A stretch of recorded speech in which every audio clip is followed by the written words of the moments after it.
அனைவருக்கும் வணக்கம்.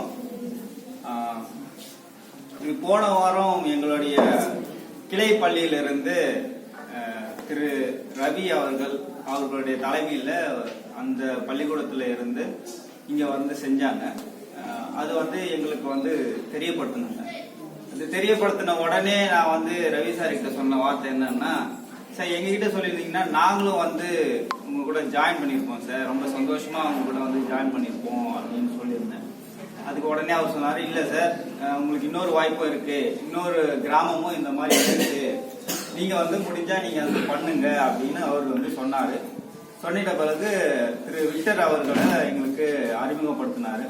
ஸோ உடனே போன ஞாயிற்றுக்கிழமை இங்க அவங்க ரிட்டர்ன் ஆகும்போது இதெல்லாமே நடந்தது. ஸோ நான் என்ன பிளான் பண்ணேன்னா, எனக்கு இது பார்த்த உடனே நிஜமாலே அந்த கஜா புயலால ரொம்ப உள் கிராமங்கள்ல அரசும் சரி வேற எந்த என்ஜிஓஸும் சரி அந்த அளவுக்கு உள்ள இறங்கி வர முடியல, செய்யல. நிறைய பேருக்கு இன்னும் தேவைப்படுது, இன்னும் அடிப்படை வசதிகள் செய்யப்படல அப்படின்னு தெரியும் பொழுது, சரி எங்களால முடிஞ்சது. எங்க பள்ளியில கிட்டத்தட்ட ஒரு 2000 பேர் படிக்கிறாங்க. ஸோ அங்க இருக்கிற எல்லாருமே இந்த மாதிரி உதவிக்கரங்களை உடனடியே வழங்கக்கூடிய பெற்றோர்களும் மாணவர்களும் தான் இருக்காங்க.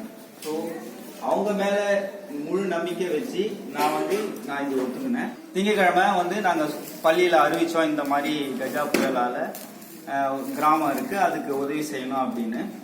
3 நாள் தான், செவ்வாய் புதன் வியாழன், இந்த 3 நாள் தான் டைமே கொடுத்தோம். அந்த 3 நாள்லயே ஆசிரியர்களும் சரி, மாணவர்களும் சரி, பெற்றோர்களும் சரி, எங்களுடைய மேனேஜ்மெண்ட் கல்வி நிர்வாகமும் சரி முழு ஒத்துழைப்பு கொடுத்து இந்த 3 நாள்ல இந்த வேலையை நாங்கள் முடிச்சோம். இந்த 3 நாள்ல கிட்டத்தட்ட ஒரு 2 லட்சத்துக்கு மணியை கலெக்ட் பண்ணி, அந்த மணியிலிருந்து உங்களுக்கு தேவையான பொருட்கள் என்னென்னு அதை பேஸ் பண்ணி நாங்கள் எல்லாமே எங்களுடைய ஆசிரியர் பிறந்தகையின் உதவியோடு இந்த பணியை நாங்கள் சிறப்பாக செஞ்சிருக்கோம். அதுவும் இந்த கிறிஸ்துமஸ் தினத்தை ஒட்டி இந்த சேவையை எங்களுடைய பள்ளியில ஜாய் ஆஃப் கிவிங் சொல்லுவாங்க, அதாவது கொடுப்பதில் உள்ள மகிழ்ச்சி அப்படின்ற ஒரு இதுல தான் நாங்க இதை ஆர்கனைஸே பண்ணி. ஸோ எங்களால முடிஞ்ச ஒரு சிறு உதவி தான் இது. எங்களால ஒரு அரசாங்கம் மாதிரி ஃபுல்லா கம்ப்ளீட்டா எதையும் மாற்ற முடியாது. பட் இருந்தாலும் ஒரு மனிதத்துவத்தை அடிப்படையில் எங்களால முடிஞ்ச உதவியை நாங்க உங்களுக்கு வழங்குறோம். அதுக்கு இன்னைக்கு இந்த மருத்துவ முகாமும் வந்திருக்காங்க, டாக்டர்ஸ் சிஸ்டர்ஸ் வந்திருக்காங்க, அவங்களுக்கு எனக்கு மனமார்ந்த நன்றி தெரிவிச்சுக்கிறேன்.